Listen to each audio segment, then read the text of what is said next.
Halo anak-anak, walaupun kita belajar di rumah, belajar secara online, tetap semangat ya. Semoga pandemi ini cepat berakhir. Jaga kesehatan selalu, patuhi protokol kesehatan, dan semoga kita selalu diberikan keselamatan. Anak-anak, pada hari ini kita akan belajar tema 1, subtema 2, pembelajaran 2, manusia dan lingkungan. Sekarang mari kita amati gambar berikut ini. Yaitu adalah gambar kegiatan olahraga sepak bola.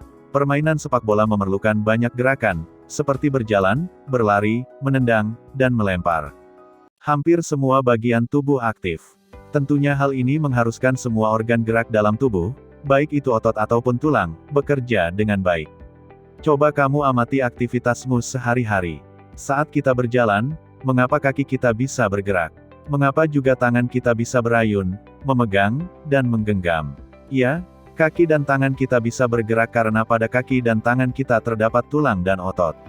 Tulang dan otot inilah yang bisa mengerakkan tangan dan kaki kita.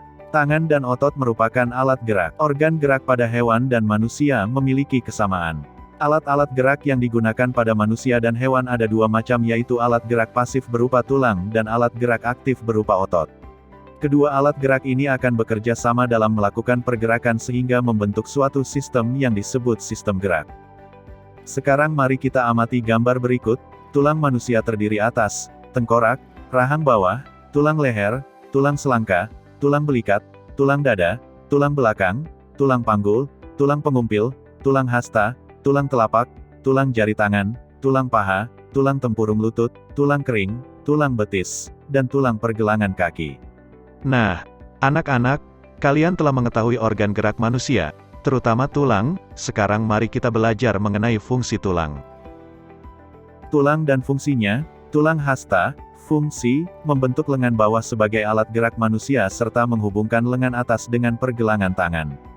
Tulang atas, fungsi tulang lengan atas menjadi penghubung antar gelang bahu dan tulang lengan bawah.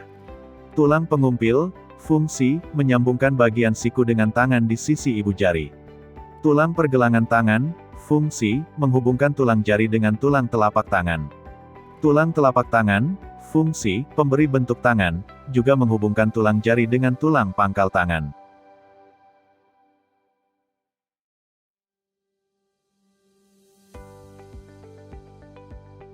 Tulang paha, fungsi, penggerak untuk berjalan dan berlari.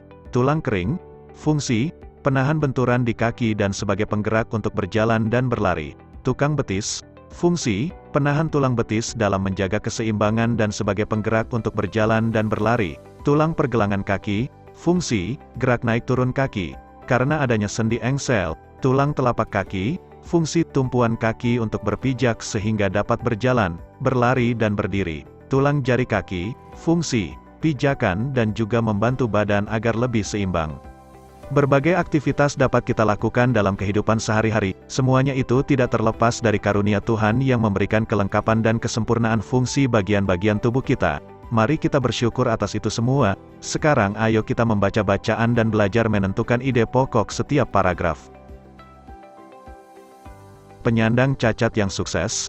Sidik lahir dengan kondisi yang memprihatinkan. Dia tak memiliki kedua kaki mulai dari pangkal paha. Boleh dibilang, tubuhnya hanya separuh. Sebelum menggunakan kursi roda, dia mengayunkan dua tangan guna menyeret tubuhnya untuk berjalan.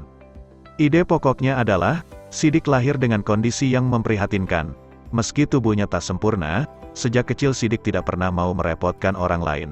Ia selalu berusaha melakukan semua aktivitasnya sendiri. Dia juga tidak mau dipapa atau digendong. Saya tidak mau dikasihani orang. Saya ingin sukses bukan karena orang kasihan kepada saya, tetapi karena kerja keras saya, katanya lugas.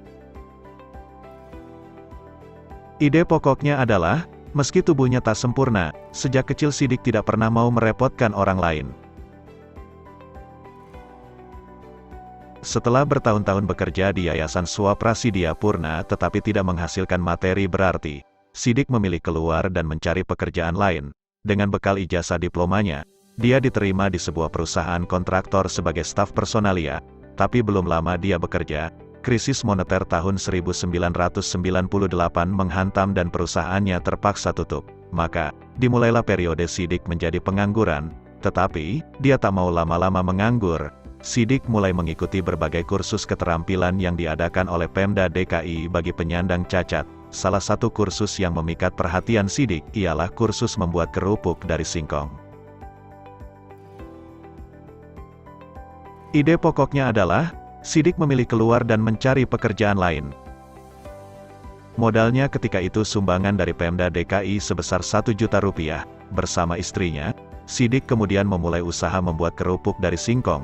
Dulu belum ada merek, plastik pembungkusnya masih polos. Katanya, pada awal produksi dia memproduksi sekitar 100 bungkus kerupuk berukuran 2 ons dari bahan baku singkong sebanyak 10 kg. Namanya juga pertama, kerupuk dagangan saya baru habis setelah sebulan lebih, katanya mengenang. Namun kini, dari hanya mengolah 10 kg singkong, Sidik mengolah sedikitnya 50 hingga 100 kg singkong setiap bulannya.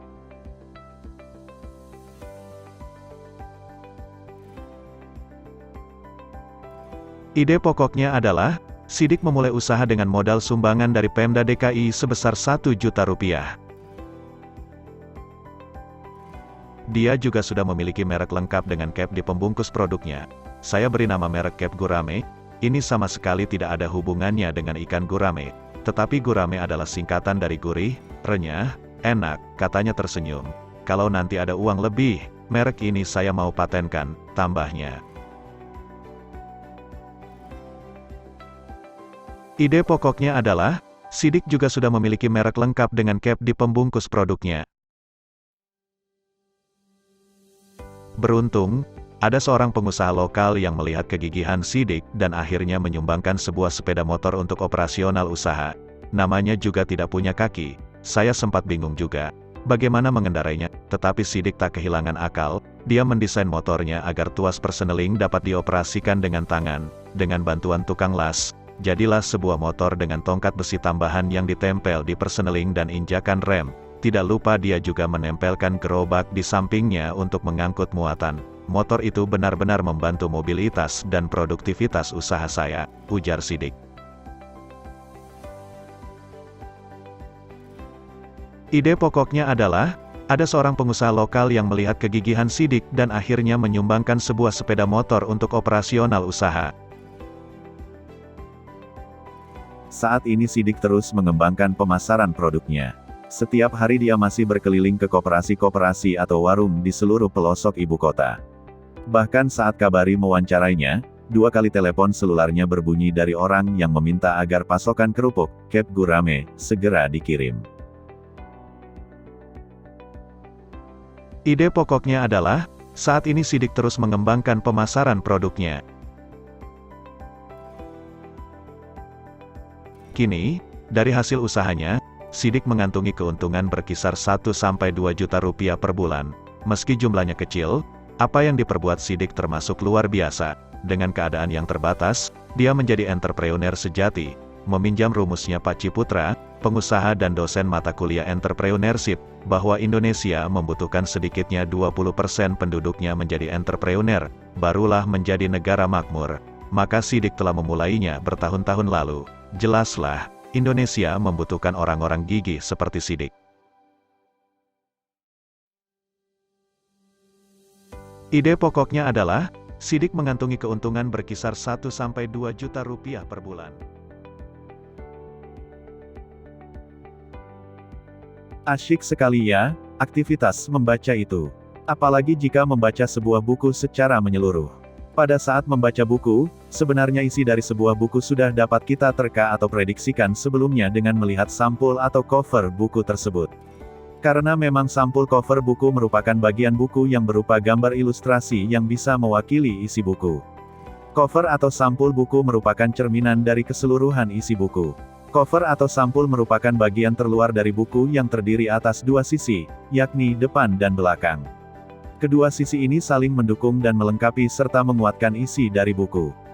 Cover yang baik adalah yang bisa mempengaruhi dan menarik minat orang untuk membaca isi buku secara keseluruhan. Untuk itu, maka sebuah cover harus memenuhi unsur-unsur berikut.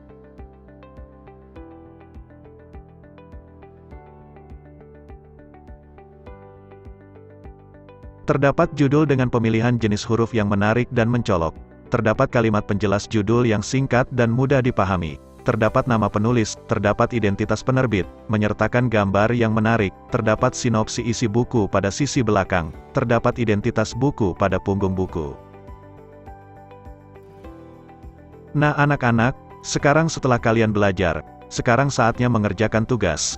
Tugasnya adalah, apa yang terjadi jika salah satu organ gerak dalam tubuhmu rusak atau tidak dapat bekerja sebagaimana mestinya? Apa yang bisa kamu lakukan tanpa adanya organ gerak dalam tubuhmu? Lalu, bagaimana caramu menjaga organ gerak dalam tubuhmu? Selamat mengerjakan ya, sampai jumpa pada pembelajaran berikutnya.